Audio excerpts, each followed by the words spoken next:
understand all the way that you treat your patients, and I've been to your That's right. clinic Yep. numerous times, and we talked about your little cold tub, and you talked about getting a soft tub Mhm. in your facility because you like the feature of the soft tub, which is the freedom to do anything. So your patients can get in there, they can do whatever kind of motions they need to go, and there's no hidden obstacles and that kind of thing. So I just thought, when I'm working a trade show, that's what I'm telling people.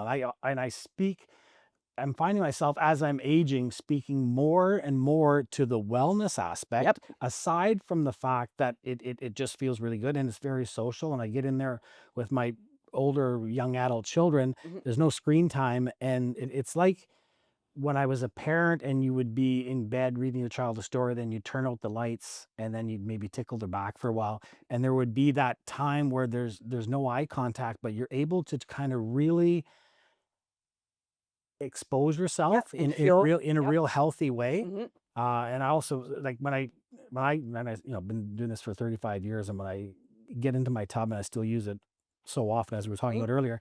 And I think, and we were talking about breathing and just how important breathing is, and people totally are learning more and more about how important breathing is. Yep. But as I slink down into the tub and it's nice and warm, I take a big breath. Yep. That big breath feels so good Yep. at the end of the day. And I'm thinking, this is a big part of the Right. reason why I Absolutely. enjoy it, right? Yep. And then, and with the soft, I get in there and I stretch and I do these, I put my one foot against the filter and the other one against the other side of the Mhm. seat, and I do, and anyway, it just Stretch. feels so good to do all that stretching. So it kind of Yep.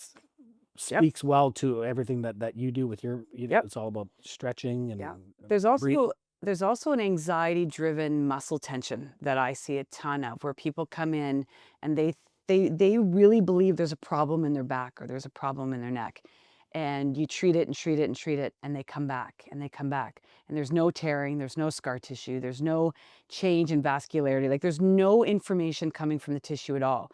And what happens is with anxiety is when they change their breathing rate. So when the breath rate changes and it gets faster, then what happens in the muscle is the muscle tenses because it's not getting enough oxygenated blood. They feed off that tension or that pain, and then they breathe faster, Mhm. and it drives that response. The only thing that can calm that is a hot tub. The only thing, it's not me, it's not acupuncture, it's not interferential current, it's not massage. They have to be in a safe space where their breathing rate slows down, and that's the only way you can get to those patients. Right. Yeah. It's all about the breathing. And the other thing that I tell people about is like, why do you sleep better when after you come out of your soft tub soak or your hot tub Mhm. soak, whatever? And I say the reason, part of the reason is the physiological thing that happens to your body in preparation for sleep is for the body temperature to lower. Mhm. So when you get out of the hot tub, your core temperatures increase, maybe 0.5 degrees, whatever. Yep. But every degree, as we know, in body temperature is critical to Yep. the point where you can be 2 or 3 degrees higher and you'd Yep. have a fever. So when you get out of the hot tub and your body starts to cool, it actually simulates your body getting prepared for sleep, Yep. so that when you do go to bed, you actually fall asleep easier and you should have a better sleep. And there's the argument again when you talk to people, think, oh, this is a nice luxury, I'd love to have, a Mhm. soft tub and whatever. And I say, well, let me put it to you this way. If you come home at the end of a stressful day, Yep. whatever you do, whether it's physical labor, whether it's, mental labor, whatever challenges you have at work, and you go into your tub and you have, the tub have a soak before bed, Yep. and you go to bed and you sleep better and you wake up and you feel more refreshed, more energy, more productive, Absolutely. you do a better job. Is that a luxury or is that a necessity? I would agree. It's definitely a necessity. Right? Yep. And We're seeing a lot. There's a term that we're hearing more of. It's called the vagus nerve reset. So we see it in brain injuries, but we have seen it in other conditions. And the vagus nerve is a communication between the brain and the stomach. So when somebody has a concussion, that's why they get nauseous. So whatever happens to the brain happens in the stomach. So that's where the gut microbiome and all the pre and probiotics and all that kind of world is coming in.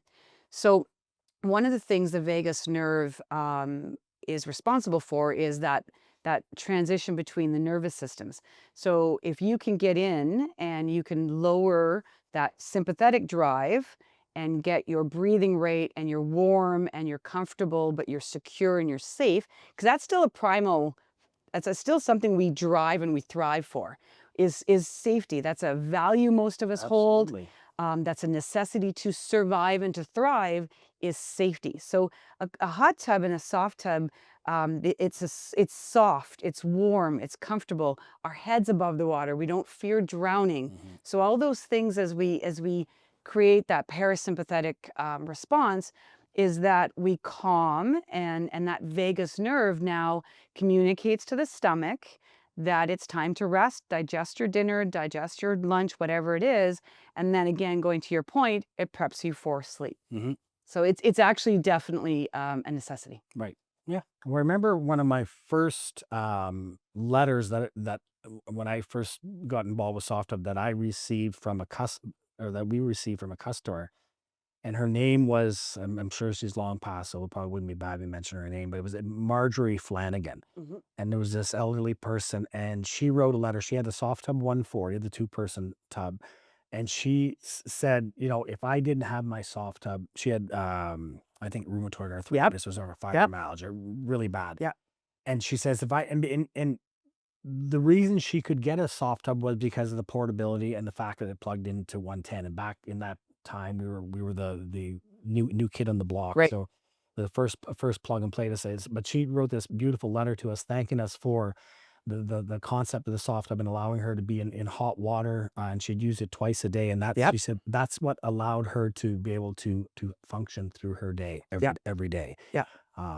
So that's one thing that I remember. And of course, again, speaking to the portability of the soft tubs, I don't know if she was in an apartment or a small home, but she otherwise normally wouldn't have been able to have a soft tub or a Yep. hot tub. Yep. But this allowed her to do that. So Yeah, I've prescribed them to many patients, most of which was again the permanent location of a harder tub, and 99% of the time it's outdoors, so they're harder to take care of. They're unsafe to get in and out of. When I'm thinking of my population and patient load, where they may not be fully functional, they may be somewhat ambulatory, and that whole safety feature. So when I'm looking at prescribing something or suggesting something, I have to take all those factors into account, right? So the other thing, when I had mine, I put it in my garage. The first one I had as an adult, I had actually rented and ended up keeping it. But the interesting thing was, again, going back to the fact that I was a single mom and I can use it. It was safe. My kids, kids couldn't get to it, but it was affordable. It was cheap. It was easy for me to manage, easy for me to clean. I could literally just Mm. wipe it clean, right? So that was all. And so when I'm prescribing that to a patient, those are factors that are important for me to be able to inform them on, right? So it's important that I've understood it, and I never prescribe or endorse something that I wouldn't or haven't done myself. And that's important with, integrity and credibility as a practitioner, is, you practice what you preach, right? So it's important. Well, and, And this and is also, why. I mean, you're recommending a product that we have, many customers have had their tub for well over 20 years. So, Mhm. it's something that it's not going to be, like, so there's some products on the market that have a similar trade look to this as being inflatable, but Yeah. they, the lifespan on them typically is not as long. And for people that it's going to be part of their lifestyle for Yep. years to come and not just a fad, Mhm. because this is part of what they need. Yep. Having a product that has the longevity of a soft tub Yep. is a good investment, right? Yep. Your return on your investment over a 20-year period is pretty for the improvement in quality of life. Oh, absolutely. Yeah. I contemplated the inflatable piece, but then realized that it wasn't going to last. I couldn't move it. Like, there was just nothing And you wouldn't around be able it. to sit on the edge of it. Can't Like, sit on the so I edge. mean, from And if someone, falls over and the thing collapses, right, like, the li there was liability, there was risk of harm. but it's also the way most people use their soft tub, as you Yep. well know. Lots of times you're in there and you're with your significant other or Yep. friend or Yep. whatever. Like, sometimes you get a little bit warm, so you want to get up and Yep. sit out Yep. of the water a little bit. Yep. And it's many, Yep. many times where we're sitting Yep. on the edge of our And try to insure it on your home insurance.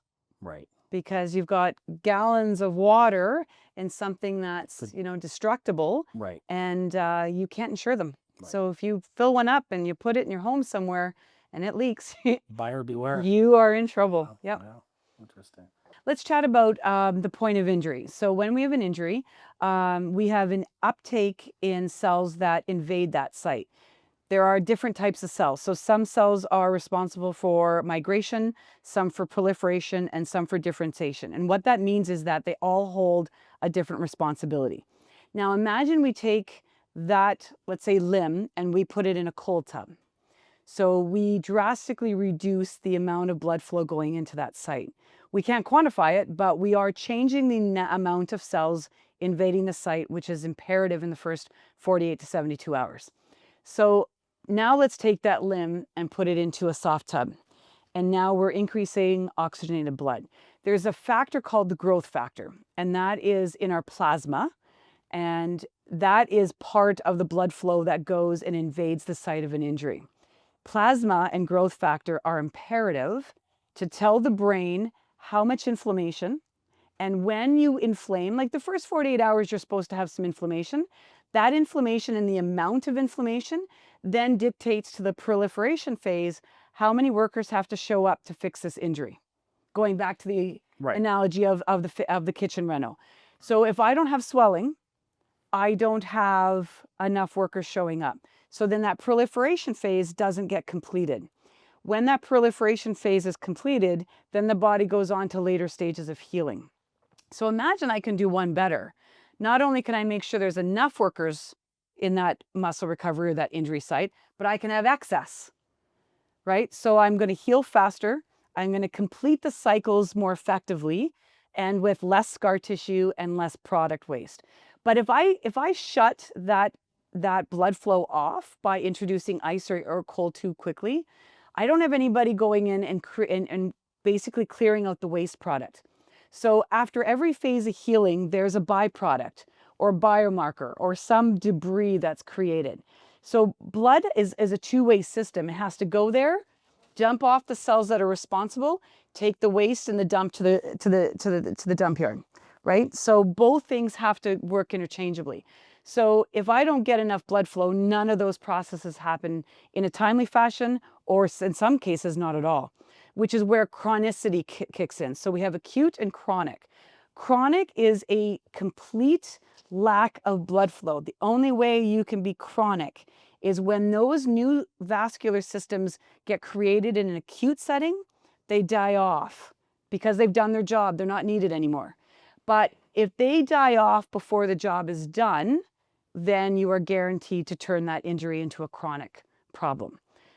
With a soft tub and with heat, you can facilitate more blood flow, but what you're also doing is those new vascular pathways that are building, you can actually amplify them and use them longer. So you're going to get that much better of a recovery, whether it's muscle, tendon, ligament, capsules, it doesn't matter. And actually, more importantly, would be systems and tissue that's avascular. So avascular means that there are parts of our body that don't have enough blood flow. The Achilles tendon is one, rotator cuff, ligaments. That's why when they tear, they are surgical. So, and that's because they don't carry enough blood flow to themselves to heal themselves. But there's some research that's being done and basically published that if we get them in heat, even though those little tiny vessels might be damaged, there is an increase in probability and possibility of repairing that. Now, it might still be with scar tissue, but more blood flow. Right? So we're looking at fewer and less traumatic surgeries if we can initiate blood flow by heat sooner.